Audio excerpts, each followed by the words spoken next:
Bryan Public Library in Georgetown, Kentucky. As always, I'm Miss Kelly, this is Miss Mary Lou, and we are going to be switching things up here in the coming months. So, we'll do normal book bites this month and next month, but after that... Not normal.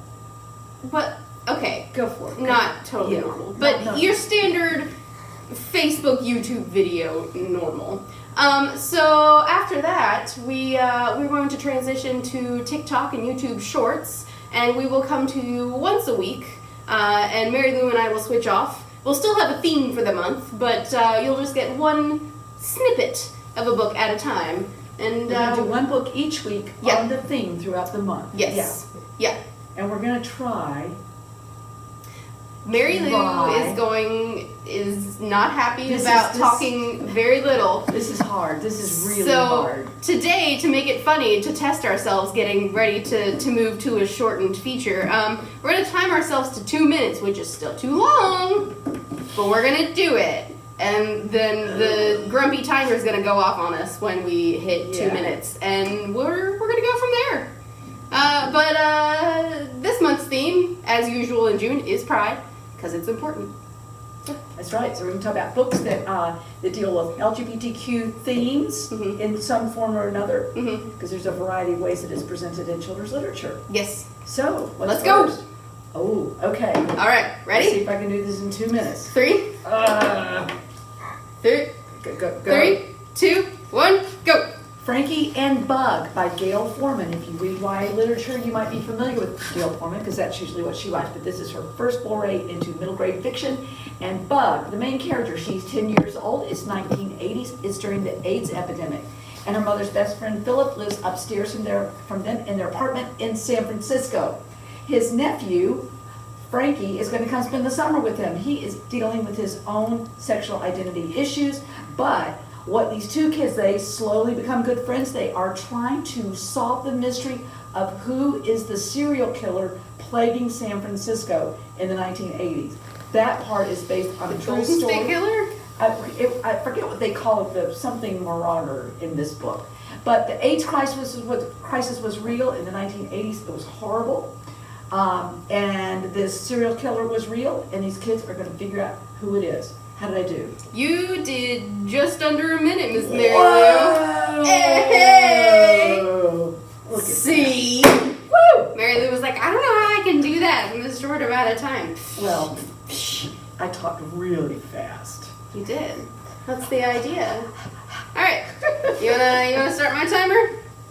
All right. What do I hit? That arrow? Yep, the play button. Are you ready? Mm-hmm. Get ready, get set, and go. All right, so I've got Like a Hurricane by Jonathan Bacot. It is translated from the French. It is a very short book in verse, and it's one of those awesome books in verse where like they do fun playthings with the text all through the book. It's great. It's about a boy, you don't know his name. He is writing letters to you like you're his friend, and he has a little secret, and he just doesn't know how to share it with the world. And he's very worried about sharing it with his family. But also there's some friendship troubles,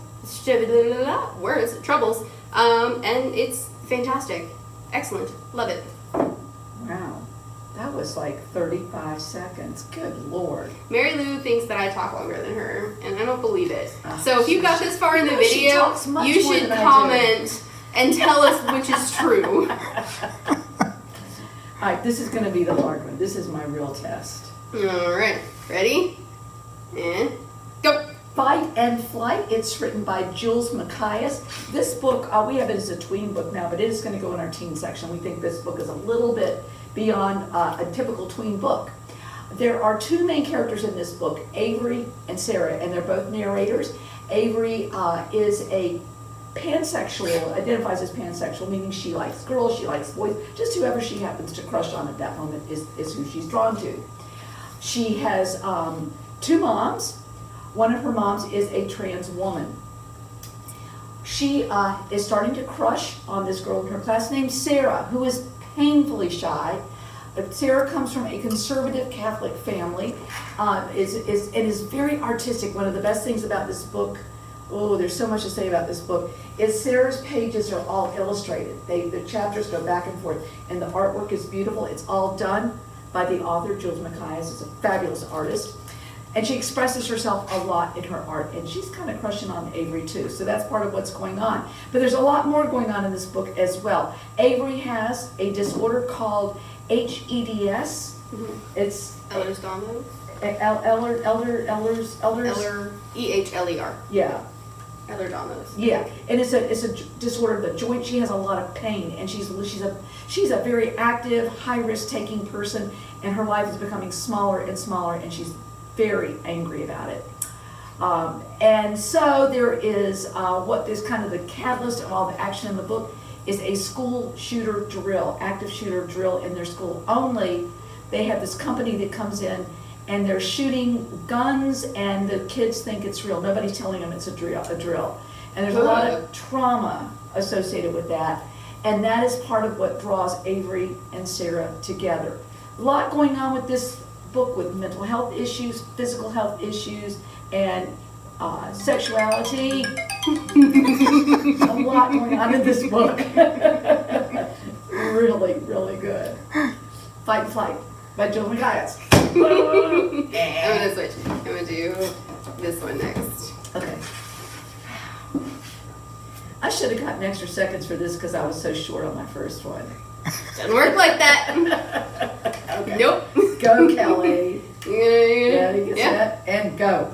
All right, my next one, no surprise, graphic novel, Swan Lake: Quest for the Kingdoms by Ray Terciero and Megan Kearney. Ray Terciero is actually Rex Ogle, which I didn't know until just now. But this is a retelling of Swan Lake the ballet. It's really, really good. There are these warring kingdoms, and our main characters are these two princesses. One is like super girly, like loves fluffy things. The other one is way more of like a tomboy. Also, she's got a prosthetic leg, which is really cool. And then they meet this other kid named Fred. None of them, I wouldn't ascribe a sexuality to any of them, but none of them are necessarily like gender conforming. And also, of course, our main character turns into a swan during the day. So that's the thing they have to deal with. And they're on a quest to figure that out and prove that her friend's dad isn't the one that cursed her. It's delightful. You got another minute? Nope, I'm good. No, all right. Golly day, we're killing it. Can I take your extra minute to talk about? No, I'm sorry. Nope. Just kidding. Does not work that way, Miss Mary Lou. All right, my last one.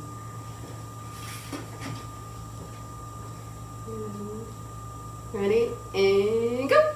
Nikhil Out Loud by, I hope I'm saying this right, Malik Pancholi. I talked about one of his books last year called The Best at It, which I loved. And this one is a little bit different. Nikhil is a 7th grader. He is a voice actor. He is the voice of the most popular cartoon character amongst middle grade kids, Raj Reddy. He's a space traveling kid. He is the first Nikhil's grandparents immigrated from India. He is the first Indian American cartoon character and major voice actor. He is a superstar.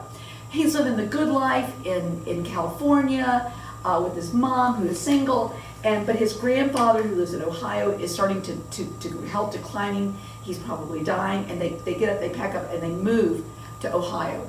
Once Nikhil deals with all these cameras and people wanting his autograph and everything, he settles in with a great group of friends, including his first really big crush, Mateo. And by the way, Nikhil is gay. And he comes out publicly there at that school. But he gets given the lead in the school musical, which he really doesn't want to do because he really can't sing and his voice is starting to change. But when it comes out that this young gay superstar is going to have a lead in the musical, some of the people in the community rise up and they're going to do a big protest at the school because they don't want students looking up to this gay person. What is going to happen with that? It's really good. It sounds good. I like this book a lot. All right. How did I do? You had 18 seconds left. Can I apply to it? No. All right. Shut up. I'm sorry. Rayleigh really doesn't like this. All right.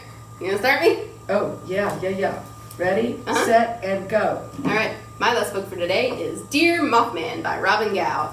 So, Dear Mothman it's a series of letters and poetry. It reads very quickly, written by this kid, Noah. He is trans, he is not out yet though, and his best friend, Lewis, also trans, also not out, has just died in a horrible car accident.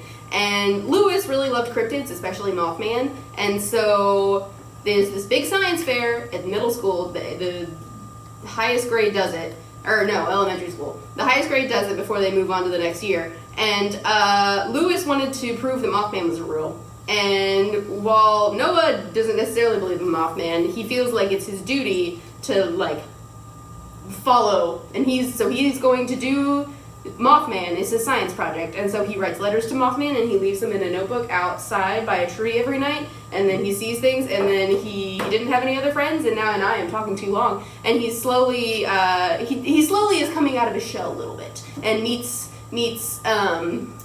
people that he becomes friends with. He realizes that there's more to his world than that.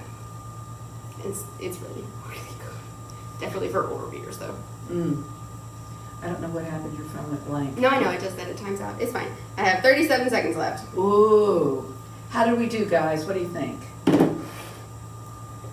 I still say that Mary Lou talks more than me. Yeah. So here's this was our little test run of talking real quick. We're getting there. As always, we're going to keep our book bites display, and you will be able to find these books as well as some other books that have LGBTQ themes. Yeah, on that our we've book read shelf and suggest. Yeah, this during the month of June. Yep. Happy reading. Thank you for joining us. Yeah. See you next time. Bye.